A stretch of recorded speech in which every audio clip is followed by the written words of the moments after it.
दुनिया भर में ऑल्टर्स के आने पर जब सभी लोग अपने सबसे कीमती आइटम्स को सेक्रीफाइस कर रहे थे इस उम्मीद में कि उन्हें एक व्हाइट लाइट का रिवॉर्ड मिलेगा, तब मैंने एक स्पाइसी स्नैक का पैकेट ऑल्टर के बीच में फेंक दिया। आसपास के लोग मेरा मजाक उड़ा रहे थे, वो मुझे गरीब बोल रहे थे, लेकिन जैसे ही ऑल्टर अपने हाईएस्ट लेवल की रेड लाइट में बदला, उस रोशनी के बीच एक ऐसा मिथिकल आइटम निकला जो पहले कभी नहीं देखा गया था, क्योंकि मैंने एक यूनिक पावर जगाई है, आई ऑफ ट्रूथ, जो हर ऑल्टर के कनेक्टेड कोऑर्डिनेट्स और उसकी डिमांड देख सकती है। बस उसके डिमांड के हिसाब से सही आइटम चढ़ाने पर ऑल्टर से हाईएस्ट रिवॉर्ड मिल जाता है। किसी को नहीं पता था कि कुछ ही घंटों पहले मैं बस एक आम सा लड़का था जिसको उसकी एक्स गर्लफ्रेंड ने लूट लिया था। वो मेरे नए खरीदे हुए डियोर बैग को लेकर तुरंत एक मेबैक गाड़ी में बैठ गई थी। उसे जाता हुआ देखकर मुझे ऐसा लग रहा था कि जैसे आसमान गिरने वाला है, और अचानक से सच में आसमान से एक तेज आवाज आई और उसके तुरंत बाद अनगिनत ऑल्टर्स आसमान से गिरे और पूरी दुनिया आग की रोशनी में घिर गई। और अचानक से मेरी आंखों में चुभन सी हुई, और जब दोबारा मैंने आंख खोल के देखा तो पास वाले ऑल्टर पर एक ऐसी लाइन लिखी थी जो सिर्फ मैं देख सकता था। Altar number 666, connected coordinate endless Abish.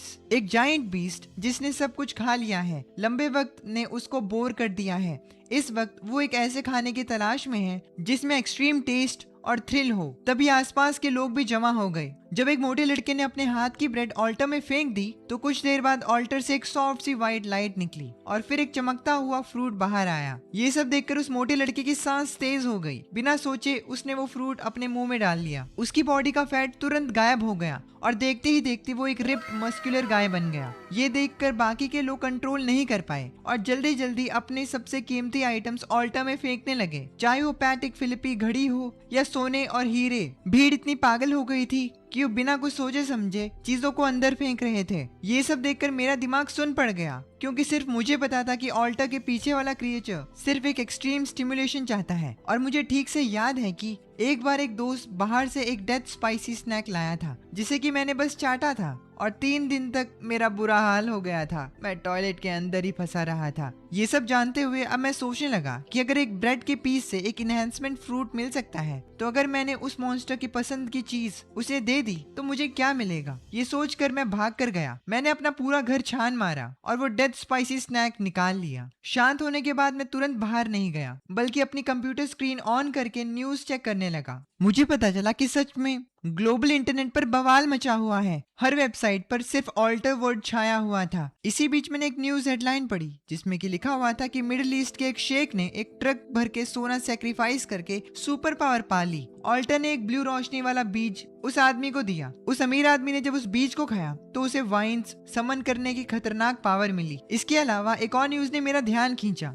Japan का सेक्रीफाइस फेल हो गया था और 10 इविल स्पिरिट समन हो गई थी। एक केंडो मास्टर ने अपनी खानदानी तलवार सेक्रीफाइस की थी, पर रिवॉर्ड के तौर पर वहाँ एक ब्लैक स्मोक वाला डीमन निकल आया। फिलहाल जापान में भारी तबाही मची है। मॉन्स्टर को कंट्रोल करने के लिए आर्मी बुला ली गई है। मैं ये सब न्यूज देखकर डर रहा था। मुझे पता चला कि सेक्रीफाइस फेल होने पर डेंजरस डिजास्टर भी आ सकते हैं। इसीलिए ऑल्टर की डिमांड को एग्जैक्टली समझना बहुत जरूरी था। तभी अचानक से मेरा फोन वाइब्रेट किया। चाइना की गवर्नमेंट की इमरजेंसी नोटिस आई थी। इनिशियल रिसर्च से पता चला है कि इन मिस्टीरियस ऑल्टर्स में बड़ा रिस्क है और लिमिट भी है। एक ऑल्टर पर एक इंसान सिर्फ एक बार सेक्रीफाइस कर सकता है। हर इंसान दिन में सिर्फ 3 बार सेक्रीफाइस कर सकता है। साथ ही ऑल्टर्स के आने से एक अननोन एनर्जी पल्स निकली है जिससे दुनिया भर के सारे सीसीटीवी कैमरास खराब हो गए हैं। ये पढ़कर मेरे दिल में खुशी की लहर दौड़ गई। ये तो परफेक्ट मौका है। मैंने अपने फोन पर टाइम देखा। रात के 10 बज रहे थे। डेथ स्पाइसी स्नैक को पैक करके मैंने बिना सोचे समझे चुपचाप प्लाजा की तरफ निकल गया। वहाँ कोई नहीं था, सिर्फ सुबह के बचे हुए खराब आइटम्स पड़े थे। मैंने अपनी जेब से वो डेथ स्पाइसी स्नैक निकाला और फिर ध्यान से उसे ऑल्टर पर रख दिया। अचानक ऑल्टर में एक बड़ा बदलाव आया। एक रेड लाइट आसमान की तरफ निकली।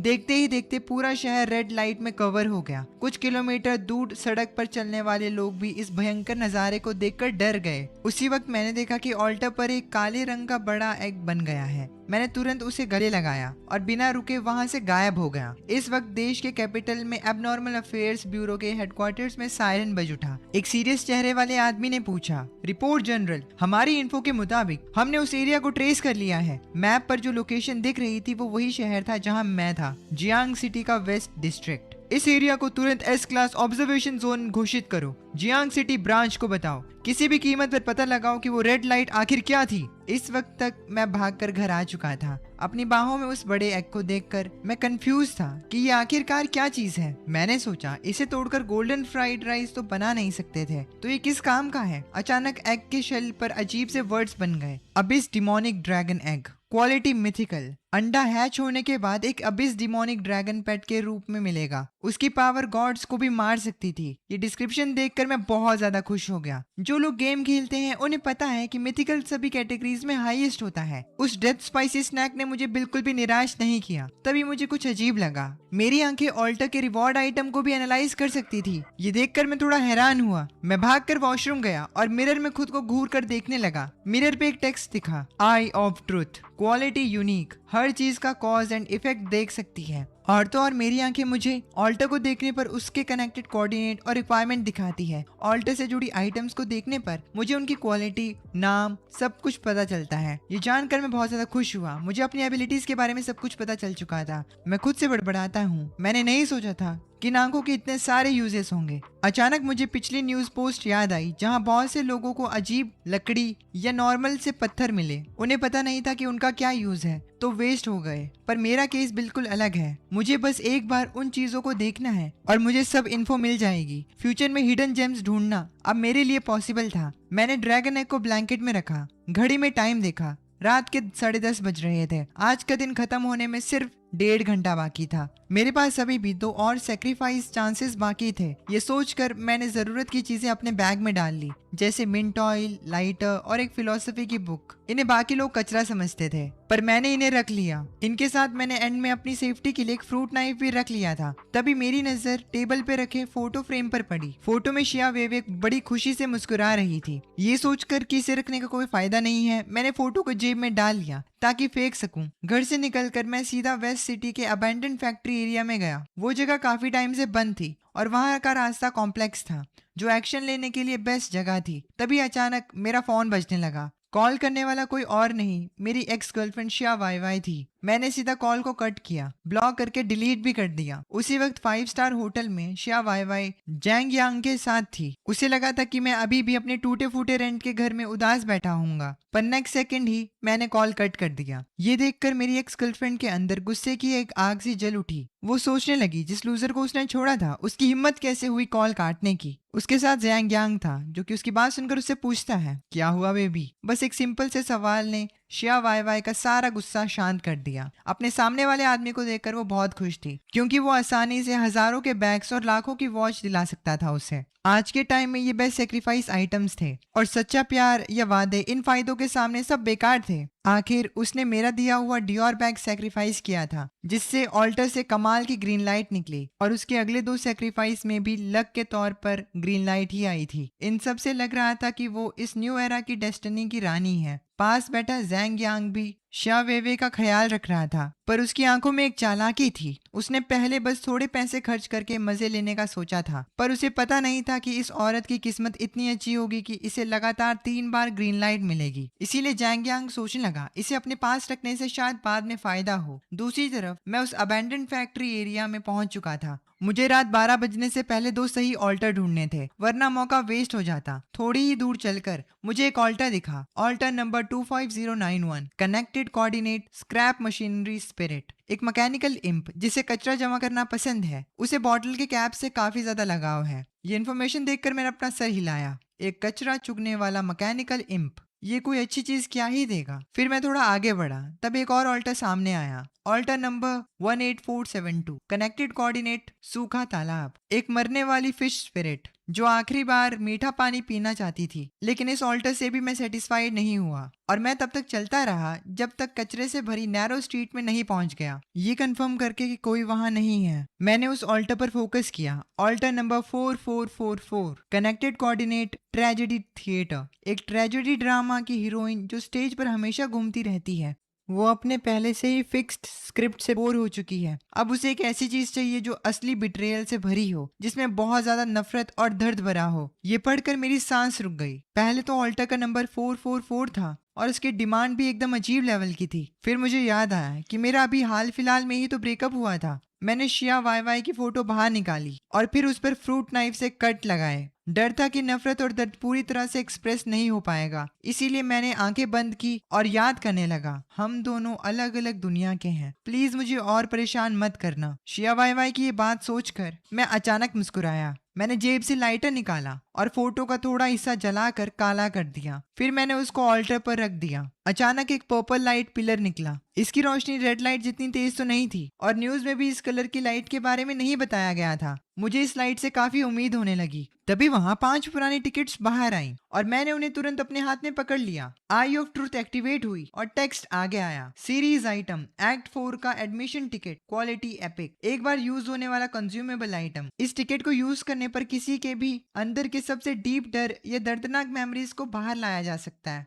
जिससे उसकी मेंटल हेल्थ और बिगड़ जाएगी और वो 3 सेकंड तक मूव नहीं कर पाएगा। ये देखकर मैं काफी ज्यादा इम्प्रेस था। ये तो एपिक लेवल है। हालांकि ये पहले मिले ड्रैगन एग जितना पावरफुल नहीं था, पर 3 सेकंड का हार्ड कंट्रोल आइटम था। फाइट में लाइफ एंड डेथ डिसाइड करने के लिए इतना काफी था और लगता है कि ये किसी बड़ी सीरीज का एक पार्ट है। अगर इसके पहले के पार्ट्स में मिल जाएं तो पता नहीं क्या होगा। मैं ये सब सोच ही रहा था, लेकिन तभी मुझे रियलाइज हुआ कि मेरे पास ज्यादा सोचने का टाइम नहीं है, क्योंकि रात 12 बजने में आखिरी आधा घंटा बचा था। मैं फैक्ट्री एरिया में और ढूंढने लगा और एक और ऑल्टा मिला, alter number 7591, connected coordinate confusing crossroads. एक भटका हुआ एक्सप्लोरर सही रास्ता जाने की उम्मीद में है। इस इन्फॉर्मेशन को देखकर मैंने सिर हिलाया और आगे चला गया। मैं इस डिमांड का कोई सॉल्यूशन नहीं दे सकता था। थोड़ा आगे जाने पर एक ऑल्टर ने मेरा ध्यान खींचा, altar number 1988, connected coordinate silent library. एक ओल्ड लाइब्रेरियन दिल से किसी की तारीफ सुनना चाहता है। मैं इसे सिलेक्ट करने का सोच रहा था, पर छोड़ो, अपने पुराने बुरे दिनों के बारे में सोचकर मैंने ऑल्टर से मैक्सिमम प्रॉफिट निकालने की सोची। पूरी जगह का चक्कर लगाने के बाद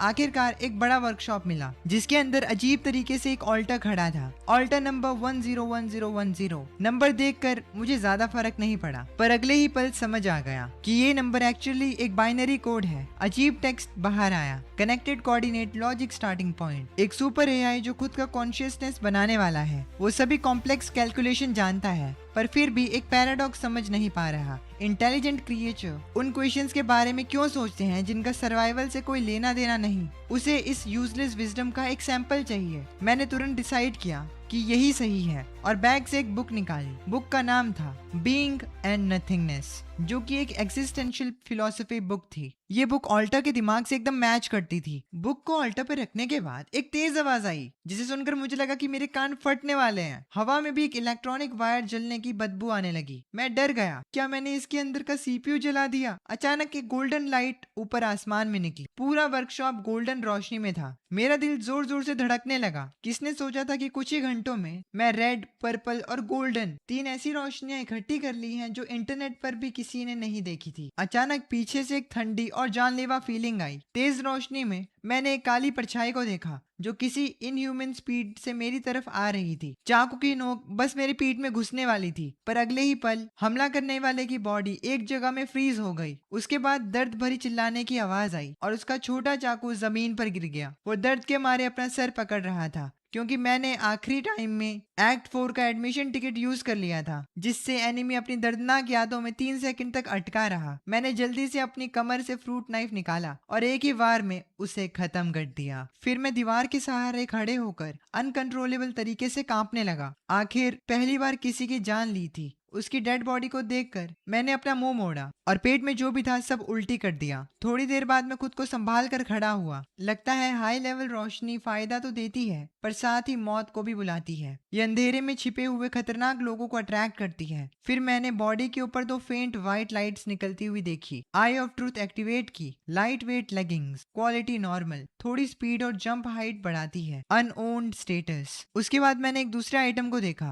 poor quality stamina emulate, quality normal, body की स्टेमिना थोड़ा बढ़ाता है और इसका भी कोई मालिक नहीं होता। अनओन्ड वर्ड पढ़कर मेरा दिमाग घूम गया। मुझे एक बहुत ही खतरनाक रूल समझ आ गया, किल एंड लूट। अगर एनिमी को मार दो तो उसके सेक्रीफाइस आइटम को अपना बना सकते हो। इस आदमी के पास 2 यूजफुल आइटम थे। हो सकता है पहले भी उसने किसी को मारा हो, पर इंटरनेट पर सिर्फ अलग अलग कलर की लाइट्स की ही न्यूज क्यों थी? किसी ने इस रिस्क के बारे में क्यों नहीं बताया? मुझे आगे चलकर और भी ज्यादा डर लगने लगा। ऐसा नहीं कि लोगों को पता नहीं था, पर जिन्हें पता था उन्होंने चुप रहना ठीक समझा, जिसकी वजह से कुछ लोग नीचे पड़ी उस बॉडी की तरह मर गए। कुछ लोग खुद हंटर बनना चाहते थे और कुछ लोग बोलने से डरते थे, जैसे गवर्नमेंट, क्योंकि अगर ये सच सबको पता चल गया तो इसका मतलब था ऑफिशियली मान लेना कि पुराना सिस्टम खत्म हो चुका है, डार्क फॉरेस्ट रूल चलने लगा है और पूरी दुनिया एक ऐसी खाई में गिर जाएगी जिसे कंट्रोल करना मुश्किल होगा। ये सोचकर मैंने टाइम वेस्ट नहीं किया। वो व्हाइट लाइट आइटम्स उठाए और सीधा ऑल्टा के सेंटर में देखा। वहाँ एक फिस्ट के साइज का मेटल क्यूब रखा था। मैंने आई ऑफ ट्रूथ एक्टिवेट की। Dimensional storage, quality legendary. Bind करने पर एक इनिशियल 1000 क्यूबिक मीटर का डायमेंशन स्पेस मिलता है।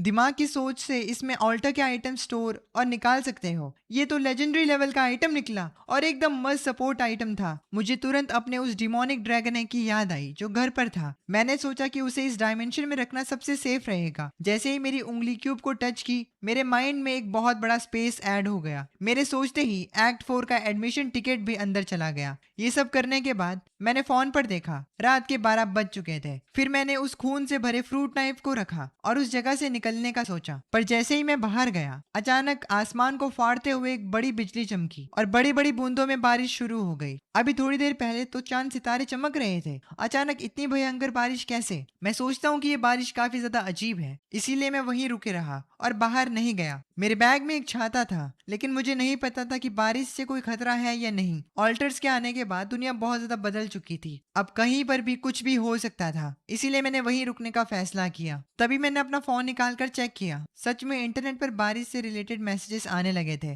पहले ट्रेंडिंग टॉपिक सैक्रिफाइसेस आइटम था। अब सब यही पूछ रहे थे कि ओए, तुम्हारे उधर भी बिजली कड़क कर बारिश हो रही है क्या? भाइयों, इस बारिश में जरूर कुछ झोल है, भीगना मत, म्यूटेट मत हो जाना। मेरा क्या होगा? मैं भीग गया। मैंने तो अभी तक अपनी गर्लफ्रेंड का हाथ भी नहीं पकड़ा था। प्लीज मुझे ज़ॉम्बी मत बनाना। पोस्ट तेजी से रिफ्रेश हो रहे थे और मेरा दिल भी धीरे धीरे डरने लगा। अगर बारिश सच में लोगों को इन्फेक्ट करती है तो नतीजा बहुत बुरा होगा। मैं इसका तोड़ सोच ही रहा था कि तब भी एक रेड कलर की पोस्ट ने मेरा ध्यान खींचा और मैं चौंक गया। ओह शिट, बहुत बड़ी गड़बड़ हो गई। ऑल्टर्स गायब हो गए हैं। मैंने तुरंत पीछे घूमकर देखा और सच में पिछला ऑल्टर गायब हो चुका था। साथ ही में मैंने डर कर ये भी देखा कि वो मरी हुई बॉडी भी वहां से गायब थी। पर मुझे यकीन था कि वहां और कोई नहीं आया था और इसका एक ही रीजन हो सकता है, और वो है ये बारिश। इसके आने का मतलब है कि ऑल्टर्स गायब हो जाएंगे और ये पिछले दिन की सारी चीजों को धो देगी। ऊपर से पूरी दुनिया के कैमरास बंद पड़े थे। क्या ये मर्डर करके लूट मचाने का परफेक्ट एनवायरनमेंट नहीं है? जब पता चला कि बारिश खतरनाक नहीं है तो मैंने छाता निकाला और घर की तरफ निकल गया। मेरे जाने के थोड़ी देर बाद एबनॉर्मल अफेयर्स ब्यूरो वहां आई। जल्दी ही उनको वो जगह मिल गई जहां कुछ देर पहले तक ऑल्टर था। लीडर क्विन फैंग ने तुरंत टीम के पीछे देखा। वहां एक 20 साल की लड़की आगे आई। कल जब उसने सेक्रीफाइस किया तो उसको एनर्जी बैक ट्रैकिंग की पावर मिली थी। वो आसपास की बची हुई एनर्जी को सेंस कर सकती थी। जितनी पावरफुल एनर्जी, उसके मार्क्स उतने ही क्लियर होते थे। लिन वैन ने आंखें बंद की और सेंस करने लगी। अचानक उसने एक दर्द भरी आवाज निकाली और पीछे की तरफ गिरने लगी। क्विन फैंग ने उसको तुरंत संभाला। क्या हुआ? उसने उससे पूछा। लिनवान बहुत ज्यादा हाँफ रही थी और उसकी आवाज कांप रही थी। ये जगह कल वाले नानगोंग एरिया से बहुत अलग है। ऐसे मान लो कि अगर वो एक फायरफ्लाई थी तो ये रोशनी ऐसी है जैसे दिन का उजाला या जैसे सूरज। एक मेंबर से रहा नहीं गया और वो बोला, है क्या ये गोल्डन लाइट है? क्विन फैंग का चेहरा एकदम सीरियस हो गया। तुरंत इस जगह को ब्लॉक करो और इन्वेस्टिगेशन शुरू करो। साथ ही इसकी रिपोर्ट ऊपर हेड को दो। उन्हें बताओ, मुझे लगता है कि यहाँ कोई बहुत ही खतरनाक मॉन्स्टर छिपा हुआ है। दूसरी तरफ जैसे ही मैं घर आया, मैंने उस डिमोनिक ड्रैगन एग को डायमेंशनल स्पेस में रख दिया। अब मुझे एग के पकड़े जाने का डर नहीं था। मैं सोचने लगा, अगर हैच होने के बाद निकला हुआ ड्रैगन भी इसमें जा सके तो और भी बढ़िया। पर उससे पहले सबसे बड़ी बात ये थी कि इसे हैच करे कैसे। मुझे मूवीज में देखा हुआ ब्लड कॉन्ट्रैक्ट याद आता है और मैं वही चीजें ट्राई करने लगता हूँ। जैसे ही मैंने अपने खून की एक बूंद एग शेल पर डाली, अचानक ड्रैगन एग पर एक छोटी लाइन लिखी हुई आई, हैच कंडीशन, काफी मात्रा में खून एब्जॉर्ब करना। ये मेरे आइडियाज से थोड़ा अलग था, पर अपना खून देना काफी नहीं होगा। अब कल ही जाकर कुछ और करना पड़ेगा। आज दिन भर मैं अलर्ट रहा और इस वजह से मैं काफी थक चुका था, इसीलिए मुझे जल्दी नींद आ गई। सुबह 5 बजे एक जोर की सायरन आवाज ने मुझे उठा दिया। देखा तो ऑल्टर सच में वापस आ चुके थे। मैंने फोन निकाला और फॉरम चेक किया। जल्दी मुझे कुछ नए अपडेट्स मिले। रात की ग्रे बारिश से बॉडी को कोई हार्म नहीं होता और साथ ही बारिश सुबह 5 बजे रुक जाती है और ऑल्टर्स वापस आ जाते हैं। उठने के बाद मैंने सोचा कि बाहर चलकर कुछ खा लिया जाए और सोचा जाए कि अंडे के लिए इतना खून कहाँ से मिलेगा। मैं तुरंत रेस्टोरेंट में नूडल्स का ऑर्डर देकर अपना फोन चेक कर रहा था, पर आज भी इंटरनेट पर सब लोग सिर्फ सेक्रीफाइस के बारे में बातें कर रहे थे। कुछ लोग तो सेक्रीफाइस के चक्कर में जुआरी बन चुके थे। जब मैं अपने नूडल्स खा रहा था तभी मैंने बगल में दो आदमियों की बात सुनी। एक आदमी एकदम अजीब सा सस्पेंस बनाकर बोला, बाहर लोगों को देखो, इनको बस सेक्रीफाइस का फितूर चढ़ा है, अपने पुराने एंटीक और ज्वेलरी किसी जुआरी की तरह दे रहे हैं, पर एक इम्पोर्टेंट चीज भूल गए हैं। दूसरा आदमी ये सुनकर बड़ा क्यूरियस हुआ। ये बात सुनते ही मेरे दिमाग में एक जोर की बिजली कड़की। मुझे याद आया कि फूड प्रोसेसिंग में मीट होता है और वो कहाँ से आता है? स्लॉटर हाउस से। मैंने सोचा कि अगर मैं कोई स्लॉटर हाउस खरीद लूं तो खून वाली प्रॉब्लम सॉल्व हो जाएगी। मैं जल्दी से अपने घर वापस आया और कंप्यूटर पर सर्च करने लगा। ऑल्टा इफेक्ट की वजह से कई फैक्ट्रीज बिक रही थी। जल्दी से मैंने एक पोस्ट पकड़ी। उसमें लिखा था, वेस्ट सिटी आउटस्किट का छोटा स्लॉटर हाउस पर्सनल रीजंस की वजह से जल्दी बेचना है, प्राइस नेगोशिएबल है। मैंने बिना सोचे उस पर कॉल लगाया। तुरंत उस आदमी के साथ मिलने का टाइम फिक्स कर लिया। कॉल रखने के बाद मैंने बैंक अकाउंट का बैलेंस देखा और उन्हें देखकर मैं सोचने लगा, ये पैसे शायद दूसरे लोगों के लिए ऑल्टर पर सेक्रीफाइस करने के भी काम ना आए, पर इससे अभी मेरा ड्रैगन का घोंसला मिल सकता है। दोपहर के 2 बजे मैं जियांग सिटी के आउटस्कर्ट्स में गया। वहाँ एक मिडिल एज आदमी ने मुझे वेलकम किया और अपनी फैक्ट्री दिखाने लगा। मैं बस आसपास घूर रहा था और कुछ नहीं बोला। मेरा ये ठंडा और इंटरेस्टेड ना दिखने वाला बिहेवियर देखकर आदमी कंफ्यूज हो गया और डरते डरते थोड़ा बड़ा हुआ रेट बताया, लेकिन मैंने उसे कुछ नहीं कहा, सिर्फ ना में सर हिलाया। बहुत बार्गेनिंग के बाद आखिरकार उसके बताए प्राइस के 40% पर मैंने उस जगह को खरीद लिया था। अगले आदमी ने कॉन्ट्रैक्ट साइन करने के बाद चाबियां मुझे दे दी थी और पास वाले फार्म्स के नंबर भी दे दिए थे, जिससे मेरा सप्लाई वाला प्रॉब्लम डायरेक्टली सॉल्व हो गया। मैंने जब उस फैक्ट्री का चक्कर लगाया तब मुझे बेसमेंट का खुफिया रास्ता मिला। वो एक पुराना स्टोरेज रूम था। अचानक मैंने अपने आई से एक छोटी सी एनर्जी सेंस की। धीरे धीरे लकड़ी का बोर्ड हटाया तो एक ऑल्टा मेरे सामने दिखा। ये ऑल्टा एकदम ब्लड रेड था और वहां से दिल धड़कने की आवाज आ रही थी। अपना डर को दबाते हुए मैंने आई ऑफ ट्रूथ चलाई, जिसकी वजह से मेरी आंखों में बड़ा दर्द हुआ। तब आग जैसी लाल रंग के लेटर्स उभरे, altar number 40, connected coordinate crimson throne, सभी चीजें खाना है जब तक क्रिम्सन का राज ना आ जाए। स्पेशल एट्रीब्यूट इटर्नल ऑल्टर, ये ऑल्टर हमेशा यहाँ रहेगा और तुम्हारे डेली सेक्रीफाइस लिमिट कंज्यूम नहीं करेगा। तुम इस पे अनलिमिटेड सेक्रीफाइस कर सकते हो। स्पेशल एट्रीब्यूट फ्लैश फर्नेंस, तुम किसी भी ऑल्टर आइटम को वापस ब्लड एंड फ्लैश मटेरियल में बदल सकते हो। मैं उस ऑल्टर को देखकर काफी ज्यादा हैरान हो गया। वो ऑल्टर मेरे अब तक का सबसे छोटे नंबर वाला ऑल्टर था और ये हमेशा यही रहेगा। सबसे डेंजरस बात थी कि इस पे सेक्रीफाइसेस लिमिट नहीं है और ये जगह मेरी एक प्राइवेट प्लेस थी। मैंने सोचा कि अगर एक बार ये ऑल्टर सेटअप बन जाए तो वो यूजलेस आइटम्स अब ब्लड एनर्जी पावर एलिमेंट्स बनाएंगे जो कि मेरे फिजिक को बढ़ाएंगे। मैं इसको चेक करने के लिए रुक नहीं पाया। आखिर मेरे पास कल रात का ऑल्टर रिवॉर्ड था। जब मैंने वो पुअर क्वालिटी स्टेमिना एम्यूलेट अंदर डाला तब ऑल्टर के बीच में से एक पुराने स्टाइल की छोटी ग्लास बॉटल निकली जिसके अंदर थोड़ा सा काला लिक्विड था। आई ऑफ ट्रूथ चलाने पर डिटेल आई, name original blood, quality normal. इसे पीने के बाद तुम्हारा ब्लड एनर्जी परमानेंटली थोड़ा बढ़ जाएगा। ये जैसा मैंने सोचा था बिल्कुल वैसा ही था। बिना हेजिटेट किए मैंने इसे पी लिया। मुझे लगा था ये अजीब और बदबूदार खून होगा, पर सच में ये काफी स्मूथ और स्वीट था। जब मैं सोच रहा था कि कोई रिएक्शन क्यों नहीं हुआ, अचानक मेरी बॉडी में एक हीट वेव आई। मुझे महसूस हुआ कि मेरा हर एक सेल बॉडी की हीट को तेजी से खींच रहा है। मेरी बॉडी से भाप निकलने लगी। ये बाकी प्रॉप से बिल्कुल अलग फीलिंग दे रहा था क्योंकि ये डायरेक्ट मेरे ब्लड से आ रहा था। मैं मीट के एक टुकड़े के पास गया और मेरे एक सिंपल से पंच ने उस भारी 100 पाउंड के मीट को उड़ाकर कॉर्नर में फेंक दिया। ये मेरे एक्सपेक्टेशन से ज्यादा भयंकर था। सोचो तुमने अभी सिर्फ एक नॉर्मल ओरिजिनल ब्लड की बोतल पी है। इस स्पीड से फिजिकल गॉड बनना अब सपना नहीं था। मैं अपनी बॉडी कंट्रोल कर रहा था। Alright guys, this was it. कल मेरा एग्जाम है तो मैंने इसे जितना हो सके उतना शॉर्ट रखने की कोशिश की है। ओह सॉरी, आज मेरा एग्जाम है 8 साढ़े 8 बजे, देखोगे यार। एनीवेज एग्जाम, और मैं एक रात पहले पूरी वीडियो बना चुका हूँ इसके बारे में। एक थोड़ी सी रह गई है, ये प्लेन करना कर ही देते हैं यार। नहीं नहीं, बाद में करूंगा, थक गया हूँ अब।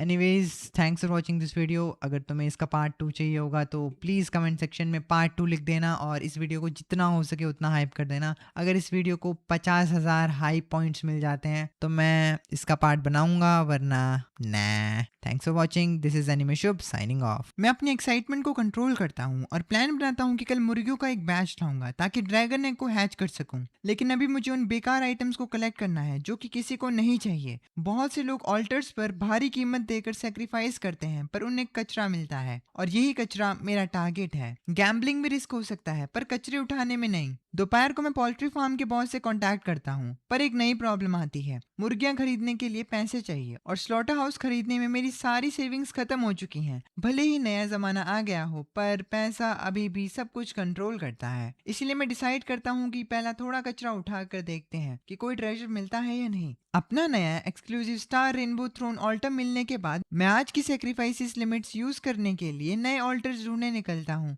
जैसे ही मैं वेजिटेबल मार्केट के पास पहुंचता हूँ, सामने से एक दर्दनाक चीख सुनाई देती है। एक फटे हुए साधु के कपड़े पहने हुए ह्यूमनॉइड मॉन्स्टर एक पेडेस्ट्रियन को नोच कर खा रहा था। मैंने तुरंत अपनी आई ऑफ ट्रुथ यूज की। Flesh eating heat monk, ordinary disaster, एक टेंपल गार्ड मॉन्क जिसे मटन चुराने के झूठे इल्जाम में पीट पीट कर मार डाला गया था। वो मीट से जुड़ी हर सेक्रीफाइस से नफरत करता है। मुझे तुरंत समझ आ गया कि किसी डेड शाने ने मीट का आइटम सेक्रीफाइस किया होगा जिसकी वजह से ये आफत आ गई। ये तो खुद मौत को बुलाने वाली बात है। अचानक कुछ ऑफ रोड व्हीकल्स तेजी से वहां आती हैं। गाड़ियों के दरवाजे खुलते हैं और कुछ लोग तुरंत बाहर कूदते हैं। उनको लीड कर रहा था अनोमली अफेयर्स ब्यूरो का ग्रुप लीडर क्विन फैंग। उसने सीरियस होकर कमांड्स दिए और जल्दी ही उस एरिया को सील कर दिया गया। भीड़ को तुरंत हटा दिया गया उस जगह से, पर मैं थोड़ी दूर खड़ा रहा। क्विन फैंग ने अपने पीछे खड़ी औरत की तरफ देखा और उसने कहा, लीडर, एनर्जी फ्लक्चुएशन बहुत स्ट्रॉन्ग है, संभल कर रहिएगा। लिनवान का चेहरा सीरियस था। मैं पुलिस लाइन के पीछे से सब साफ सुन रहा था। बाप रे, ये एनर्जी फ्लक्चुएशन सेंस कर सकती है। ये तो चलता फिरता ह्यूमन डिटेक्टर है। अचानक लिनवैन को कुछ फील हुआ और उसने सीधा मेरी तरफ देखा। नजरें मिलते ही मैंने अपने अंदर का डर छुपाया और बाहर से एक नॉर्मल इंसान की तरह एक्ट करना शुरू किया। लिनवॉन ने हल्के से बाहें सिकोड़ी। उसे अभी एक अजीब सी एनर्जी फ्लक्चुएशन फील हुई थी, पर वो एनर्जी फ्लक्चुएशन इतनी कम थी कि वो इस चीज को लेकर श्योर नहीं थी। क्या वो मेरा इल्यूजन था? तभी मार्केट के अंदर उस मॉन्क ने गुस्से भरी दहाड़ मारी। क्विन फैंग ने तुरंत अपने टीम मेंबर्स को फायरिंग करने का ऑर्डर दिया, लेकिन उस इविल मॉन्क को मॉडर्न वेपन से कोई डर नहीं था। ये देखकर क्विन फैंग ने ऑर्डर दिया, क्लोज कॉम्बैट, टीम 2 लीडर्स। आवाज आते ही 2 फिगर्स तेजी से आगे बढ़े। एक की स्पीड इतनी तेज थी कि उसकी शैडो दिख रही थी। उसने डैगर उठाया और मॉन्क की गर्दन के पीछे अटैक कर दिया। दूसरे ने एक बड़ा सा आयरन फ्रेम उठाकर उस मॉन्स्टर के सर पर जोरदार वार किया। इस हैवी अटैक से मॉन्क का बैलेंस बिगड़ गया। क्विन फैंग ने इस मौके का फायदा उठाया और खुद मैदान में कूद गया। उसकी लंबी तलवार पर चमकती हुई बिजली दौड़ने लगी और सिर्फ एक ही वार में उसने मॉन्क का सर धड़ से अलग कर दिया। ये सब देखकर मैं काफी शॉक था। उनका टीम वर्क बहुत कमाल का था और अभी मेरा लेवल उनसे बहुत नीचे था। मुझे जल्दी से खुद को इम्प्रूव करना होगा, क्या पता उनसे लड़ाई ना करनी पड़ जाए। वेल, सूरज ढलने वाला था तो मैंने ऑल्टर ढूंढने के लिए एक सेफ जगह जाने का सोचा और शहर के बाहर की तरफ निकल पड़ा। रास्ते में मुझे कई ऑल्टर्स दिखे पर उनकी क्वालिटी पहले वाले दिन से बहुत खराब थी। जब मैं एक आधी बनी हुई बिल्डिंग के पास से गुजरा तो मेरी आई ऑफ ट्रुथ ने एक वीक एनर्जी फ्लक्चुएशन पकड़ी। मैं सीढ़ियों से सेकंड फ्लोर पर गया तो वहाँ एक अजीब सा ऑल्टर दिखा। Altar number 1955, connection beacon, eternal clock city. एक क्लॉक मेकर गॉड जो परफेक्ट प्रिसीजन चाहता है, क्योंकि उसकी बनाई हुई इटर्नल क्लॉक बहुत ज्यादा परफेक्ट थी, इसीलिए वो एंडलेस बोर्डम में चला गया है। वो कुछ बदलाव चाहता है। ये पढ़कर मैं खुद को रोक नहीं पाया और मैंने सोचा ये तो फालतू के नखरे हैं। ऑल्टा का नंबर काफी आगे था तो शायद कुछ अच्छा मिलता, पर टाइम ना दिखता है ना उसे छुआ जा सकता है, तो समझ नहीं आ रहा था कि ऐसी क्या चीज सेक्रीफाइस की जाए जो इसकी रिक्वायरमेंट को पूरा करे। इसीलिए मैंने उसे छोड़कर दूसरा ऑल्टर ढूंढना बेटर समझा। सबर्ब्स में थोड़ा और आगे जाने पर एक मकड़ी के जाले से बना मिस्टीरियस ऑल्टर मिला। ऑल्टर नंबर 37112, कनेक्शन बीकन या फिर connection coordinate, pig demon nest. एक पिग डीमन माँ जिसकी आवाज चली गई है, उसका बच्चा पूरे सपने की वजह से रोज रात रोता है। वो अपने बच्चे को शांत कराने के लिए एक बार फिर मैजिक पिग ललाबाई गाना चाहती है। रिक्वायरमेंट कमेंट पढ़कर मेरा दिमाग घूम गया। मैं सोचने लगा कि इंसानों की लोरी तो मैं पढ़ नहीं सकता, ये पिग डीमन की लोरी कहाँ से लाऊंगा। कितना अजीब साउंड कर रहा है वैसे, ठीक है आई। ये सोचकर मैं डिसअपॉइंट होकर वहां से चल दिया। लगातार 2 बार फेल होने से मुझे थोड़ी टेंशन होने लगी। जैसे ही मैं इस एरिया को छोड़ने वाला था, एक बस स्टैंड से आती हुई हल्की सी रोशनी ने मेरा ध्यान खींचा। मैं तेजी से उस रोशनी की तरफ गया। वहां एक ऑल्टर था जो पूरी तरह से माचिस की तिलियों से बना था। उसके पास खड़े होते ही एक अजीब सी उदासी ने मुझे घेर लिया। मैंने तुरंत आई ऑफ ट्रुथ एक्टिवेट किया।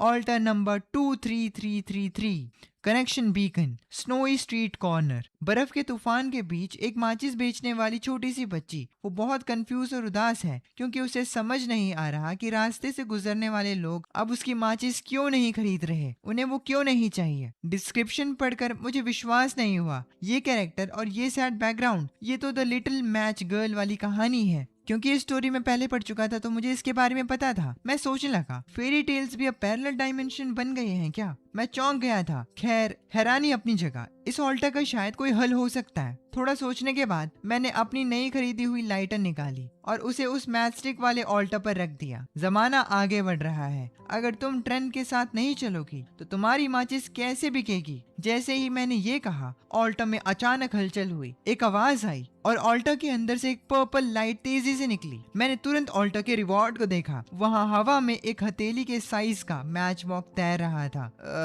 ओ बस यही, मेरा दिमाग सवालों से भर गया। पर फिर मैंने जल्दी से आगे बढ़कर उसे पकड़ लिया। एक बुरी फीलिंग आ रही थी उसे पकड़कर। मेरी आईज ने मुझे बताया, matchbox of hope, quality epic, हर सुबह 5 बजे ऑटोमेटिकली 5 उम्मीद की माचिसें जनरेट करता है। ये डिस्क्रिप्शन पढ़कर मैं चुप हो गया। एपिक आइटम और सिर्फ 5 रद्दी माचिस। ट्राई करने के लिए मैंने सारी माचिसें बाहर निकाली और हाथों में रख ली। मैंने आई ऑफ ट्रूथ को दोबारा एक्टिवेट किया। उसने मुझे उस आइटम के बारे में बताया, मैच ऑफ होप, जलने पर बहुत गर्मी और रोशनी देती है, हवा या पानी से जल्दी बुझती नहीं है। ये डिजास्टर टारगेट्स को एक्स्ट्रा बर्न डैमेज दे सकती है। ये सुनकर मैं सोचने लगा, डिजास्टर मॉन्स्टर को डैमेज दे सकती है, ये थोड़ा इंटरेस्टिंग है। हो सकता है ब्लैक लाइट मॉन्स्टर के खिलाफ ये चीज काम आए, मैंने सोचा। पर सिर्फ 5 तिल्लियां, ये थोड़ा यूजलेस सा है। जैसे ही मैं उस मैच बॉक्स को अपने डायमेंशनल वेयरहाउस में रखने वाला था, मेरे दिमाग में एक आइडिया आया। इन छोटी माचिसों की क्वालिटी नॉर्मल है। अगर मैं इन सबको अपने स्टार रेनबो थ्रोन ऑल्टर को सैक्रिफाइस कर दूं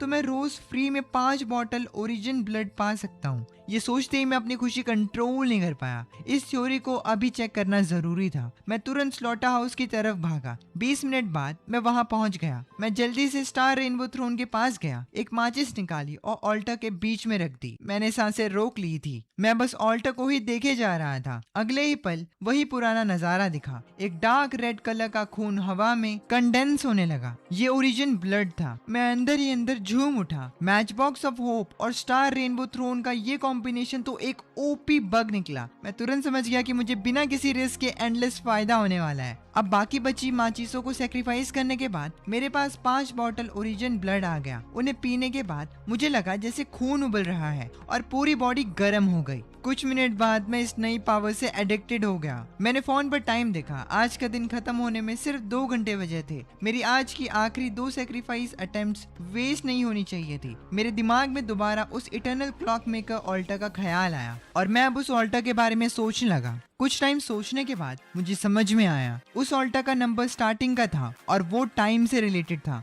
मैं सोचने लगा, अगर ऐसा है तो उसका रिवॉर्ड पक्का बढ़िया ही होगा, पर इसके लिए कैसा सैक्रिफाइस चाहिए होगा। ये सोचते हुए मैंने इधर उधर देखा और मेरी नजर एक पुराने डेस्क कैलेंडर पर रुकी। जब मेरे डैड जिंदा थे तो वो ऑफिस से इस कैलेंडर को लाए थे, जिसे मुझे फेंकने का मन नहीं किया। उस कैलेंडर पर अलग अलग तरह के मार्क्स थे। सबसे ज्यादा हाईलाइट किया हुआ दिन जून 7 था, जिस पर ब्लैक सर्कल था। ये वो दिन था जब मेरे पेरेंट्स का कार एक्सीडेंट हुआ था और इस दिन मैं उनकी आत्मा की शांति की पूजा करने जाता था। कैलेंडर के आगे पेज पलटने पर सितंबर 15 को मेरी और शिया वेवे की एनिवर्सरी मार्क थी। दिसंबर 24 को शिया वाई का बर्थडे था। इसमें और भी मार्क्स थे, जैसे salary day, credit card payment, friend की शादी और रेंट देना। ये मार्क्स अच्छे और बुरे दोनों थे, जो मेरी पूरी लाइफ टाइमलाइन को दिखाते थे। तभी मेरा दिमाग उस क्लॉक मेकर ऑल्टर के बारे में क्लियर हुआ। उसने जो टाइम बनाया है वो बहुत परफेक्ट है, उसमें कोई गलती नहीं है, इसीलिए कोई सरप्राइज या एक्सीडेंट भी नहीं है, कोई खुशी या दुख नहीं है, वो एक मरी हुई दुनिया जैसा है। पर मेरे वाला कैलेंडर अलग है, ये एक इंसान की लाइफ दिखाता है। इसका टाइम कॉम्प्लेक्स है, मेसी है और अनसर्टेनिटी से भरा हुआ है, इसीलिए ये टाइम जिंदा है। उस ऑल्टर को और एडवांस टेक्नोलॉजी नहीं,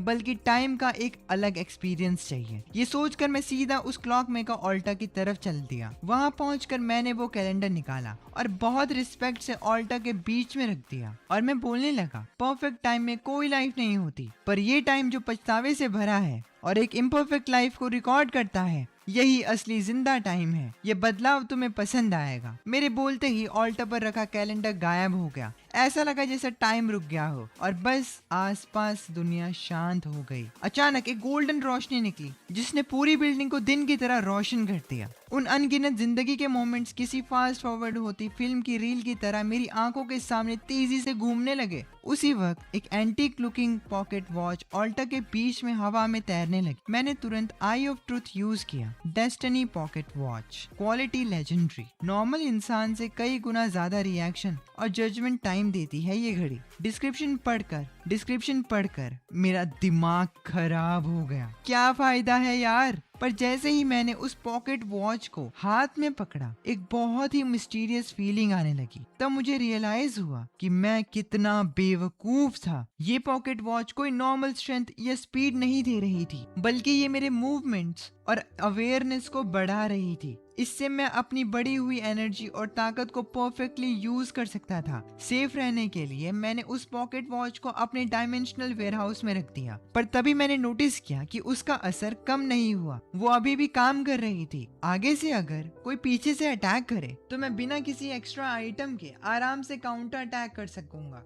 इतना सब हो जाने के बाद मैंने टाइम देखा। रात के 10:40 हो रहे थे। ऑल्टर रिफ्रेश होने में सिर्फ 1 घंटा 20 मिनट बचे थे और मेरे पास एक आखिरी सेक्रीफाइस का चांस था। पर इस पूरे एरिया को छान मारने के बाद भी मुझे सिर्फ 2 बेकार ऑल्टर्स मिले थे। एक का लिंक उस दलदल से था जहां जाइंट मच्छर थे और दूसरा डंग बीटल पार्क से जुड़ा था। अचानक दूर से गालियां देने की आवाज आई। इन्हें सुनकर मेरी फट गई। मैं सोचने लगा, यहाँ और भी लोग हैं। मैं तुरंत अलर्ट हो गया और मैं छुपके से आगे बढ़ रहा था। और तभी मैंने देखा कि एक खुले गोदाम जैसी जगह पर 2 ग्रुप्स की आपस में झड़प हो रही है। उनके पास ही में एक ऑल्टर था जो पिंक लाइट दे रहा था, जिसकी शेप एक सेंसुअस चार्म जैसी थी। मेरा दिल जोरों से धड़कने लगा। इस लाइट को देखकर ही लग रहा था कि ये सिंपल नहीं है। मैंने अपनी आई ऑफ ट्रुथ यूज की। Altar number 9269, connection beacon, bliss demon palace.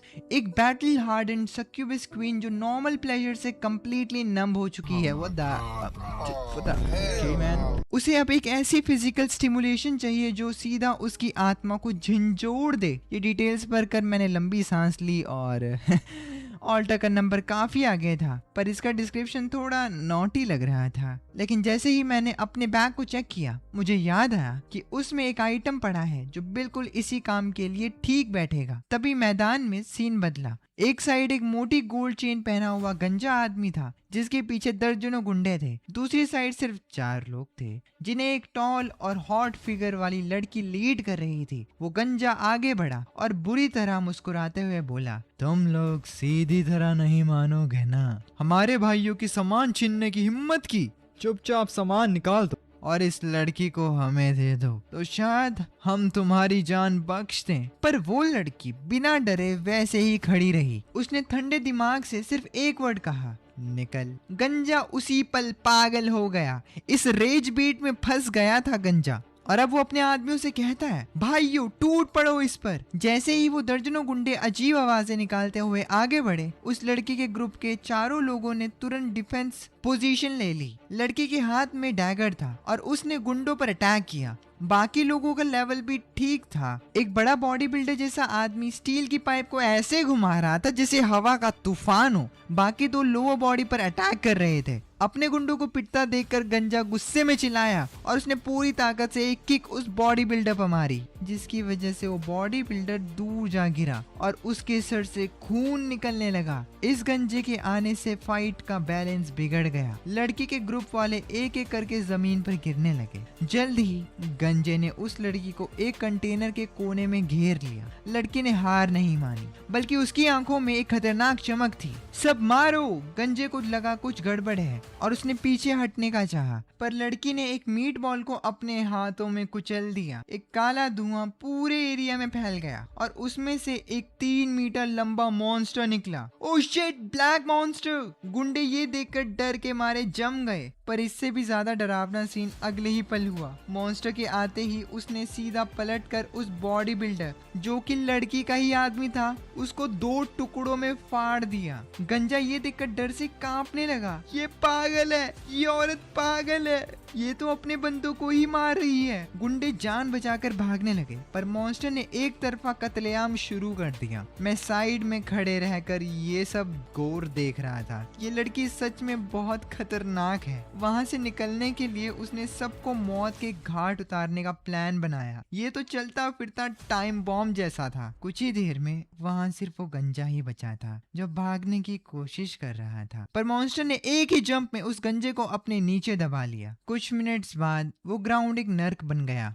गुंडे और उस लड़की के साथ ही सबकी लाशें वहां पड़ी थी। पर पेट भर खाना खाने के बाद भी वो मॉन्स्टर गायब नहीं हुआ, बल्कि नया शिकार ढूंढने के लिए आसपास ही घूम रहा था। और जिस लड़की ने उसे बुलाया था वो एक पिलर के पीछे छुपी हुई थी, सांस लेने में भी डर रही थी। तभी मैंने टाइम की तरफ देखा, क्योंकि मुझे अभी भी ऑल्टर से रिवॉर्ड चाहिए थे, चाहे जान ही क्यों ना चली जाए। MCRU alright. मैंने टाइम देखा, 11:50। अब और वेट नहीं कर सकता, वरना आज का लास्ट चांस वेस्ट हो जाएगा। मैंने एक लंबी सांस ली और अपना फोकस एडजस्ट किया। फिर मैंने अपनी सारी ब्लड एनर्जी इकट्ठी की और उस पागल औरत की तरफ तेजी से बढ़ा। पिलर के पीछे छुपी उस औरत को तुरंत डेंजर फील हो गया, पर उसने भागने की बजाय अपना डैगर टाइटली पकड़ा और काउंटर अटैक किया। उसने एक बहुत ही ट्रिकी एंगल से मेरे दिल पर वार किया। अगर पहले का टाइम होता तो इस वॉर से बचना मुश्किल था, लेकिन अब ओरिजिन ब्लड और पॉकेट वॉच की पावर्स की वजह से उस लड़की के अटैक की डायरेक्शन मुझे एकदम साफ दिख रही थी। इतनी साफ कि हंसी आ जाए।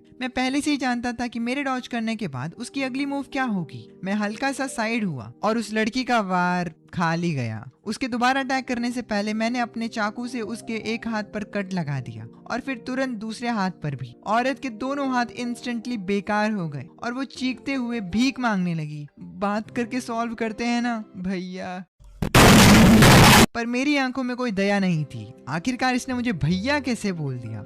I mean, ये नहीं बोलता वो, बट सही लग रहा था। अगर अटैक किया है तो गेम खत्म करना ही होगा, मैंने सोचा। फिर मैंने अपना फ्रूट नाइफ सीधा उसके गले की तरफ चलाया। इस अटैक से बचना इम्पॉसिबल था, पर जैसे ही चाकू उसकी गर्दन को छूने वाला था, उसने एक चीख मारी और पैंग! इस आवाज के साथ वो अचानक एक ब्लड मिस्ट में ब्लास्ट हो गई। मेरा चाकू हवा में ही चला गया। धुआं हटने के बाद वो औरत वहां से गायब थी, उसकी परछाई तक नहीं दिखी। मैं शॉक रह गया। वो मेरी आंखों के सामने से गायब हो गई थी। वो मरी नहीं, बल्कि मेरे सामने से भाग गई। लेकिन ऐसा कैसे हो सकता है? ये किस टाइप की अजीब पावर है? मैं ये चीज सोचने लगा। मुझे लगा था कि आज रात तो मैं उसे पक्का निपटा दूंगा, पर इस दुनिया के राज बहुत ही गहरे हैं। ऐसी जान बचाने वाली ट्रिक तो मैंने कभी सुनी ही नहीं थी। कितना ही टाइम हुआ था वैसे इन ऑल्टर्स को आए हुए, क्या मतलब है यार। पर मुझे एक चीज पता थी कि वो लड़की जल्दी वापस आने की हिम्मत तो नहीं करेगी। तभी हवा की आवाज के साथ एक दहाड़ ने मेरा ध्यान तोड़ा। वो ब्लैक लाइट मॉन्स्टर मुझे देख चुका था। जैसे ही उसके पंजे मुझ पर पड़ने वाले थे, मैं थोड़ा पीछे हटा और उसका वार खाली चला गया। उसके मिस होने के गैप का फायदा उठाते हुए मैंने अपने फ्रूट नाइफ से उसकी टांग पर कट लगा दिया। मॉन्स्टर को बहुत दर्द हुआ और उसने तुरंत काउंटर अटैक किया, पर उसके अटैक मुझे स्लो मोशन में दिख रहे थे।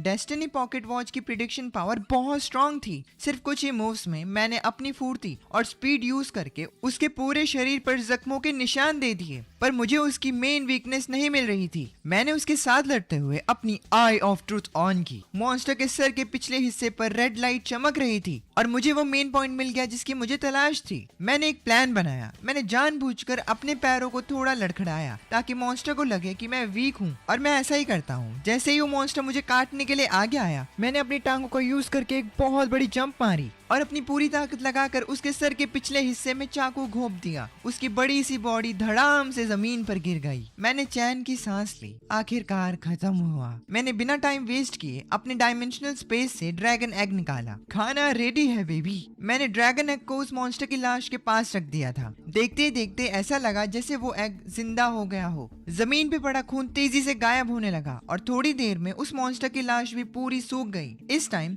एग पर एक छोटी सी टेक्स्ट आई, इंक्यूबेशन प्रोग्रेस 2%। मैं बहुत खुश हुआ। मेरे पालने का तरीका एकदम सही है। मैं एक्साइटमेंट में एग को वहां ले गया जहां वो 2 ग्रुप्स पहले लड़ रहे थे। जल्दी ही ड्रैगन एग ने वहां जमीन पर पड़ा सारा खून सोख लिया। लाशों के पास से कुछ चमकते हुए ग्लोइंग ऑर्ब्स निकले थे। मैंने रफली चेक किया, कुछ खास नहीं था, तो मैंने उन सबको अपने डायमेंशनल वेयरहाउस में डाल दिया ताकि वापस जाकर उन सब के बदले और ओरिजिन ब्लड ले सकूं। ये सच में एक बहुत बड़ा जैकपॉट था। ये सब करने के बाद मैंने उस अट्रैक्टिव सक्यूबस ऑल्टा की तरफ देखा और सोचा, एक्साइटमेंट चाहती हो ना सक्यूबस क्वीन, तो लो आग और बर्फ की फीलिंग लो। मैंने कूलिंग बाम निकाला और सीधे उस ऑल्टा पर रख दिया। तुरंत वो दोनों चाम जिंदा जैसे लगने लगे और एक पर्पल लाइट ने मुझे घेर लिया। मुझे लगा था कि इस एक्सट्रीम स्टिमुलेशन से कम कोई मिथिक रेड लाइट तो मिलेगी, पर सिर्फ एक पर्पल लाइट निकली।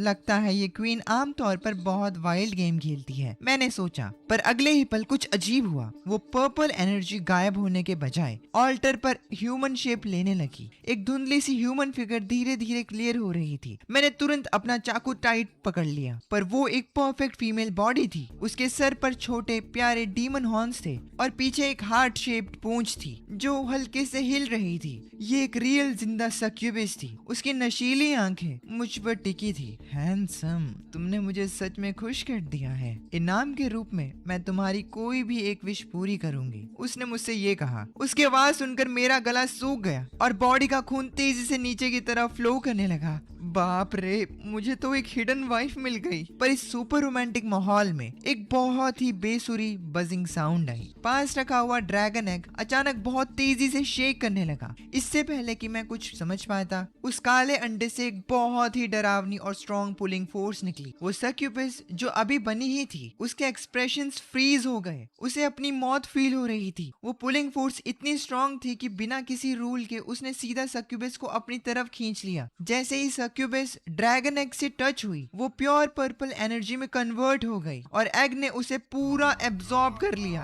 आसपास मौत जैसी शांति छा गई और मैं स्टोन की तरह जम गया। दिमाग एकदम ब्लैंक हो गया था। ये क्या हुआ? मेरी एपिक वाइफ कहाँ गई? मैंने जमीन पे पड़े ड्रैगन एग की तरफ देखा जो कि शायद डकार ले रहा था और फिर आराम से हवा में तैरता हुआ मेरी हाथ में वापस आ गया। मैं उसे पकड़कर कांप रहा था क्योंकि एग पर लिखी टेक्स्ट तेजी से बढ़ रही थी। Incubation progress 41%। एक एपिक सक्यूबस की एनर्जी इतनी ज्यादा होती है, मैंने ये कभी नहीं सोचा था। मैंने नोटिस किया कि एग से पर्पल लाइट निकल रही थी और उस पर कुछ छोटे छोटे हर्ट के निशान बन गए थे। अब अबिस डीमन ड्रैगन और हर्ट साइंस दोनों उस पर थे। एग ने प्लेफुली मुझे रब किया। मुझे पता था कि अब वो सक्यूबस वाइफ वापस नहीं आएगी। मैंने गुस्से से एगशेल पर पोक किया। उम्मीद है तुम हैच होने के बाद एक बहुत खूबसूरत लड़की बनोगी जो मुझे सेटिस्फाई कर पाएगी। चमड़ी साला। तभी आसमान में बिजली कड़की और ग्रे रेन शुरू हो गई। मैं जल्दी से एक रूफ के नीचे छुप गया। वहाँ लड़ाई के सारे निशान बारिश की वजह से तेजी से गायब हो रहे थे। फिर मैं पुरानी फाइट के बारे में सोचने लगा। उस औरत का भाग निकलना मुझे बहुत खटक रहा था, जैसे अंधेरे में कोई जहरीला सांप छुपा हो। मैंने डिसाइड किया कि मैं पास की एक 3 स्टोरी बिल्डिंग में जाकर देखूंगा कि क्या वो औरत पकड़ी जा सकती है और इस छिपे हुए खतरे को हमेशा के लिए खत्म किया जा सके। वहीं दूसरी तरफ ड्रैगन कंट्री की कैपिटल में अनॉमली अफेयर्स ब्यूरो हेडक्वार्टर्स में एक व्हाइट लैब कोट पहना रिसर्चर तेजी से अंदर आया। जनरल, गुड न्यूज है, हमने इस ग्रे रेन का राज पता लगा लिया। जनरल ली ने हैरानी से सर उठाया। डिटेल में बताओ। प्रोफेसर जाओ ने लंबी सांस ली। हमने इस बारिश के पानी में उस अननोन एक्टिव मटेरियल को एनालाइज किया है।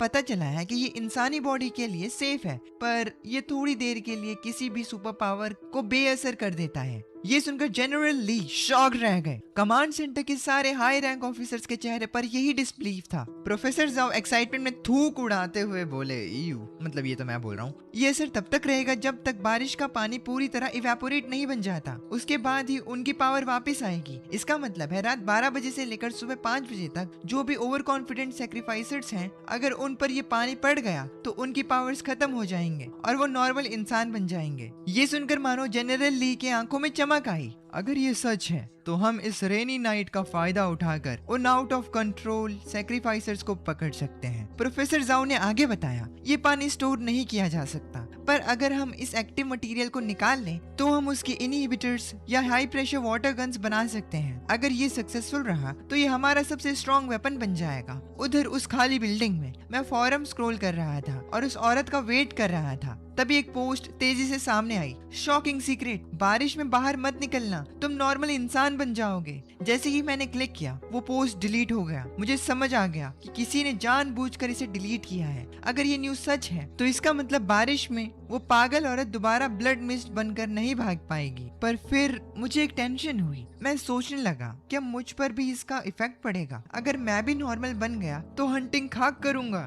तभी मुझे याद आया कि स्टार रेनबो थ्रोन से जो ओरिजिन ब्लड मिला था उसकी डिस्क्रिप्शन में लिखा था परमानेंट सॉलिडिफिकेशन। इसका मतलब ये कोई टेम्पररी बफ या टूल नहीं था, बल्कि खुद की बॉडी की पावर थी। बारिश भले ही मैजिक शील्ड्स हटा दे, पर वो मसल्स को थोड़ी पिघला सकती है। और मेरा डायमेंशनल वेयर हाउस एक इंडिपेंडेंट स्पेस है, तो शायद उस पर भी इसका असर नहीं पड़ेगा। डेस्टिनी पॉकेट वॉच उस वेयर हाउस के अंदर है, तो मेरा परसेप्शन और रिफ्लेक्सेस पे भी इफेक्ट नहीं पड़ेगा। ग्रे रेन में जब सब वीक हो जाएंगे तब मेरा पावर लॉस ना के बराबर होगा। तो क्या इस रेनी नाइट में मैं एक लौता गॉड होऊंगा? ये सोचकर मेरा दिल बाहर आने वाला था।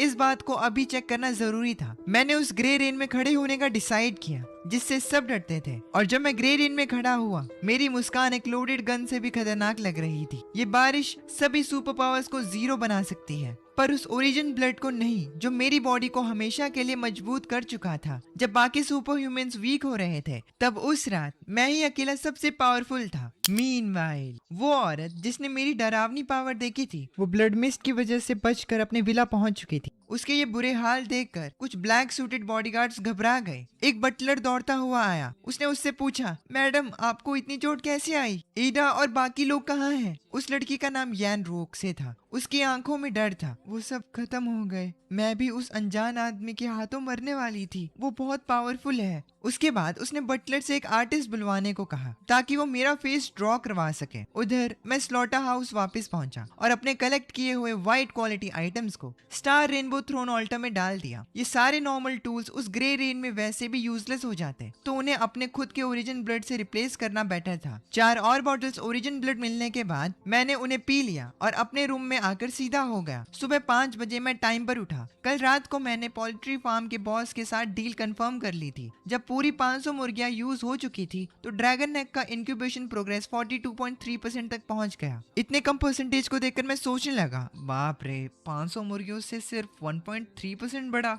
ये तो सच्चाई में एक पैसे खाने वाला जानवर है। इसीलिए मैंने स्ट्रेटेजी चेंज करने का डिसाइड किया। ऑल्टर आने के बाद फिजिकल बिजनेस काफी इफेक्ट हुए थे। पोल्ट्री फार्म का बॉस अपने पोल्ट्री को बचाने में डिफिकल्टी होने की वजह से परेशान था। इसीलिए मैंने सोचा अगर मैं पोल्ट्री को जल्दी से सेमी फिनिश प्रोडक्ट्स में बदल सकूं तो वो अपने सेल्स चैनल्स खुद ढूंढ लेगा, जबकि मैं बस प्रोसेसिंग फी लूंगा और ड्रैगन एग उनका खून पी लेगा। इतना काफी था। मैंने फार्म के बॉस वैंग को कॉल किया और डायरेक्ट अपना प्लान बताया। हम दोनों तुरंत राजी हो गए। दोपहर में बॉस वैंग 500 और मुर्गियां ले आया। वो दूसरे फार्म्स की मुर्गियां भी लाना चाहता था। मैं जानता था कि वो मिडिलमैन बनकर पैसे कमाना चाहता है, पर जब तक एग हैच नहीं होता मैं चाहता था कि वो और ज्यादा पोल्ट्री लाए। अब बॉस वैंग को भेजकर मैंने स्लॉटर हाउस का काम फिर शुरू किया। इस बार मैंने एफिशिएंसी की जगह मुर्गियों को काटने के एंगल और पावर कंट्रोल पर ध्यान दिया। ये एक तरह की यूनिक ट्रेनिंग थी। मुझे लग रहा था कि मेरे नाइफ के साथ कनेक्शन इंप्रूव हो रहा है। इस रिपीटेटिव काम से मेरा पावर पे कंट्रोल बेटर हो रहा था। जब रात हुई ड्रैगन एग का इंक्यूबेशन प्रोग्रेस 43.6 हो गया था और फिर मैं अपना बैकपैक लेकर निकल पड़ा क्योंकि रात सेक्रीफाइस के लिए सबसे बेस्ट टाइम था। सिटी के दूसरे साइड शिया वाई वाई और उसका नया बॉयफ्रेंड जैंग यांग एक नाइट क्लब गए। वहाँ उन्हें ब्रदर लॉन्ग नाम का एक बंदा मिला। 5 लाख की इंट्रोडक्शन फी देने के बाद ब्रदर लॉन्ग ने उन्हें एक मिस्टीरियस लोकेशन बताई। जल्दी ही दोनों वहाँ के लिए निकल पड़े। रास्ते में जैंग यांग बहुत एक्साइटेड था, जब हम उस सिटी की सबसे बड़ी अंडरग्राउंड शैडो ऑर्गेनाइजेशन में ज्वाइन हो जाएंगे तो यहाँ हमारी ही चलेगी। फिर तेरा वो बेकार एक्स बॉयफ्रेंड और बाकी छोटे मोटे लोग हमसे पंगा लेने की हिम्मत नहीं करेंगे। शिया वाई वाई की आंखों में भी होप थी, जो भी था, मतलब होप,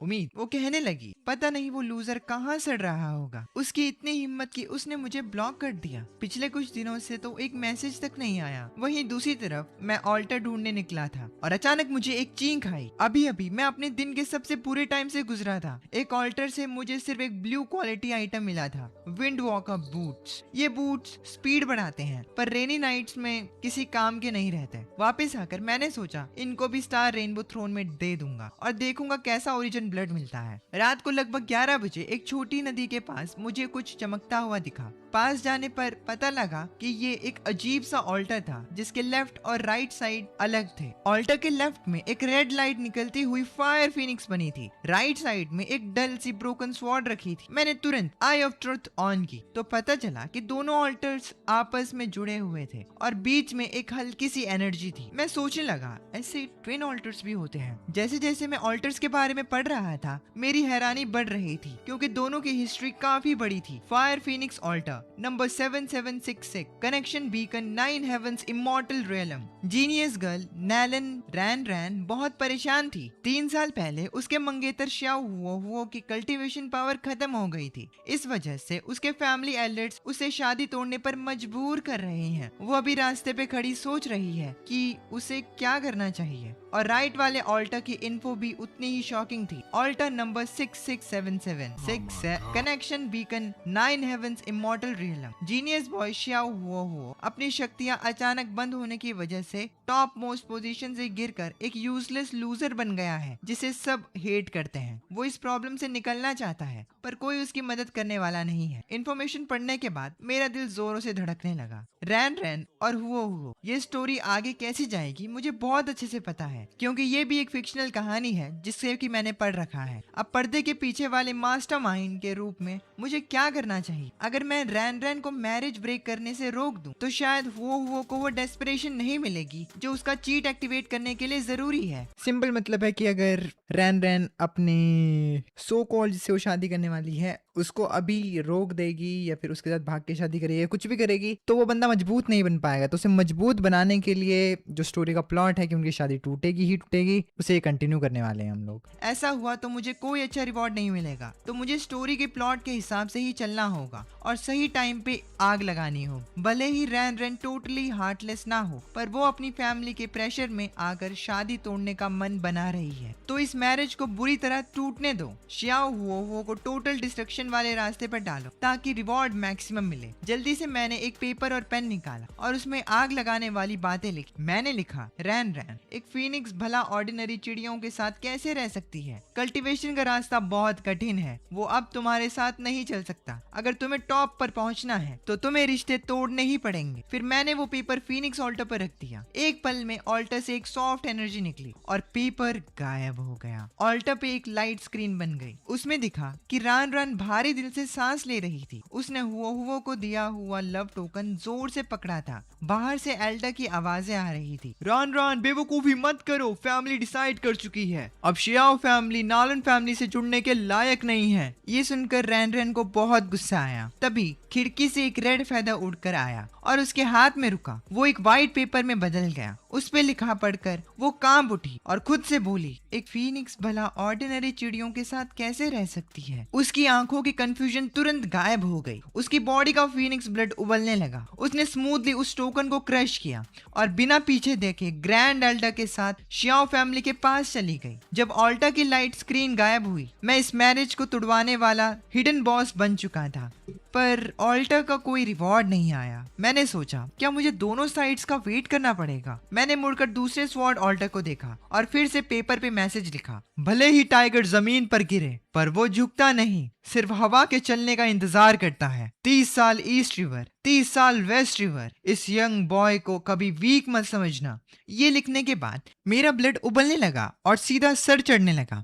मैंने तुरंत वो नोट दूसरे ऑल्टर पे रख दिया। एक जोर की आवाज आई। इस बार का लाइट स्क्रीन पहले से भी इंटेंस था। स्क्रीन में शाओ फैमिली के मेन हॉल का एटमॉस्फेयर बहुत ही डिप्रेस्ड और टेंस था। रान रान की आंखों में ठंडक थी। शाओ फैमिली, मैं इस शादी को तोड़ती हूँ। एक मेंढक एक स्वान को खाने का सपना देख रहा था। आगे से हमारी फैमिली की हॉलीगल का रास्ता रोकने की कोशिश मत करना। वहाँ खड़े सभी लोगों की हंसी सुनकर हुओ ने डिसाइड कर लिया कि वो इस बेइज्जती का बदला सबसे लेकर रहेगा। उसने वहां कॉन्फिडेंट खड़ी रान रान को देखा और कहा, ठीक है, आज मैं तुझे डिवोर्स देता हूँ। आज के बाद मेरा तुझसे कोई रिश्ता नहीं। उसके बाद हुओ पीछे वाले पहाड़ पर चिल्ला रहा था। जैसे ही वो टूटने वाला था, मेरा लिखा हुआ नोट आसमान से गिरा और सीधा उसके फेस पे चिपक गया। वो शॉक में पड़ गया। उसने कागज खोला जिसमें बिल्कुल मिडिल स्कूल वाली सिंड्रोम जैसी बातें लिखी थी। 30 साल ईस्ट, 30 साल वेस्ट। एक लड़के को कभी पुअर मत समझना। ये नोट पढ़कर हुओ की बॉडी जोरों से कांपी। उसके दिल के अंदर आग जो बुझने वाली थी वो अचानक से भड़क उठा। मेरी डेस्टिनी मेरे हाथों में है, आसमान के नहीं। मैं शिया हुओ यहाँ खत्म नहीं हूँगा।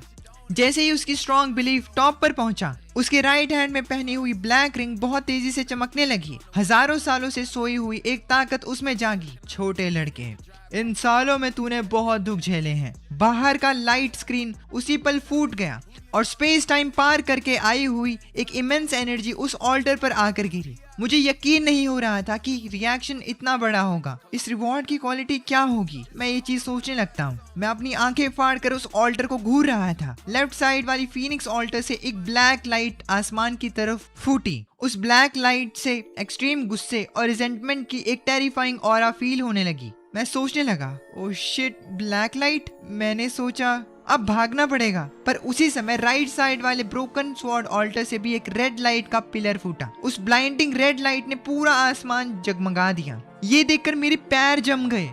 मैंने कहा, रेड लाइट रिवॉर्ड, फिर मैं भाग क्यों रहा हूँ? मैं उस टाइम दोनों ऑल्टर के रिवॉर्ड्स को देखकर बहुत नर्वस था। एक तरफ मौत जैसी काली रोशनी थी और दूसरी तरफ एक ऐसी रेड लाइट जिसके पीछे सब लोग पागल हो जाते। मैंने तुरंत भागने का प्लान कैंसिल किया। मैं सीधा मुड़कर रेड लाइट वाले ऑल्टर की तरफ भागा। मैंने तुरंत उस रेड लाइट में तैरती हुई चीज को पकड़ा, एक डैगर जिसमें एक ब्लैक स्मोक निकल रहा था। उसी समय जमीन बहुत बुरी तरह हिलने लगी। मैंने देखा कि उस ब्लैक लाइट ऑल्टर में एक ऐसी शेप बन रही थी जिसका चेहरा रान रान से 70% मैच कर रहा था, पर उसका एक्सप्रेशन कंप्लीटली पागलपन वाला था और उसकी आवाज बहुत नफरत से भरी हुई थी। किसकी वजह से मैंने उसको खोया? उसकी आवाज सुनकर मैंने तुरंत अपनी आई ऑफ ट्रूथ ऑन की। रान रान का heart demon wraith, quality epic, karma twisting resentful body disaster. इसके पास नालन रान रान जैसी ही ब्लड लाइन है, एक्सट्रीम पैरानॉइड और क्रेजी पर्सनैलिटी भी। मैंने वहां से भागने का प्लान बनाया, पर उस रिजेंटमेंट बॉडी ने डायरेक्ट मेरा पीछा किया।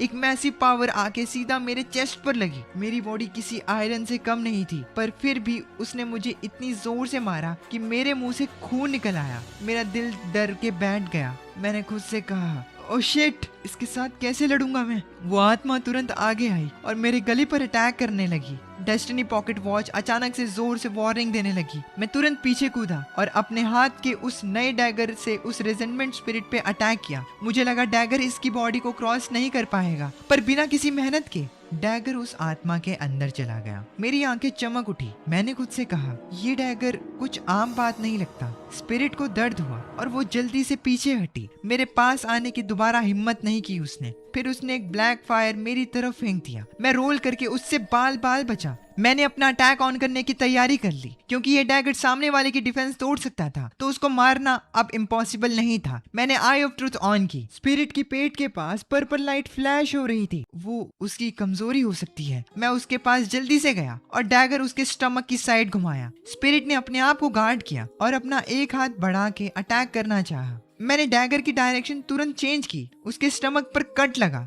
पर मेरा लेफ्ट आर्म भी उसके क्लॉज के लगने से इंजर्ड हो गया। उसकी पेट की रोशनी और डिम हो गई। फिर हम दोनों की फेस टू फेस फाइट चालू हो गई। मैंने उसके स्टमक के कट को और डीप किया, पर उसने मुझे वापस दूर फेंका। जब मैंने जोर लगाकर उठने की कोशिश की, तो मुझे लगा कि मेरी रीढ़ की हड्डी टूटने वाली है। स्पिरिट के पेट पर बनी लाइट और ज्यादा डल हो रही थी। उसने अपने दोनों हाथ जोड़े और अपनी पूरी रिजेंटमेंट को एक साथ जमा किया। एक बहुत बड़ी जाइंट स्वॉर्ड बनके मेरी तरफ आने लगी। मुझे इसी चांस का वेट था। मैंने तुरंत अपनी एक्ट 4 की एंट्री टिकट फेंक के यूज की। उस टिकट की मदद से स्पिरिट की स्वॉर्ड हवा में गायब हो गई और उसके फेस पे कंफ्यूजन और पछतावा आ गया। मैं अपनी टॉप स्पीड से गया और लगातार उस स्पिरिट के पेट पे स्ट्राइक करता गया। आखिरकार वो रिजेंटमेंट स्पिरिट जमीन पर गिर गई और फाइट खत्म हो गई। मेरी पूरी बॉडी पे छोटे छोटे कट्स थे। मेरा लेफ्ट हैंड और रिब्स पूरी तरह फ्रैक्चर थे। पर इस कंडीशन में भी मैं अपने ड्रैगन एग को नहीं भूला।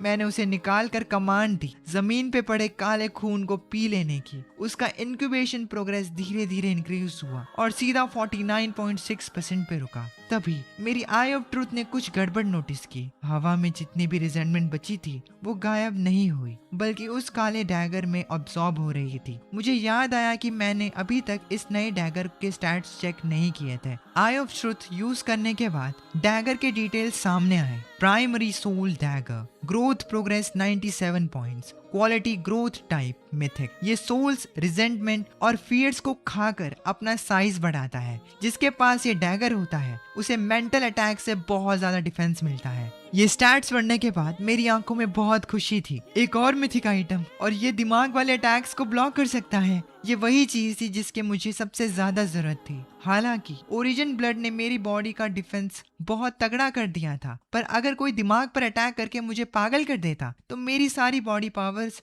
यूजलेस हो जाती और मैं धीरे धीरे मर जाता। लेकिन इस नए डैगर ने उस कमी को पूरी तरह से बाहर कर दिया था। Alright guys, this was the completion of this novel। और मतलब नॉवल की एनिमेशन, नॉवल तो बहुत बड़ी है वैसे ये, बट अगर तुम्हें ये वीडियो पसंद आई तो प्लीज़ चैनल को सब्सक्राइब कर देना एंड इस वीडियो को हाइप कर देना, ताकि अगर इसकी मुझे एनिमेशन और मिलती है तो मैं उसे भी तुम्हारे लिए एक्सप्लेन कर दूं। एंड या थैंक्स फॉर वॉचिंग। प्लीज़ इस वीडियो को हाइप कर देना और कमेंट कर देना प्लीज़ इस पे। Thanks for watching. मैं मिलता हूँ तुमसे नेक्स्ट वीडियो में। तब तक के लिए अपने फैमिली का ख्याल रखना। This is anime Shubh signing off.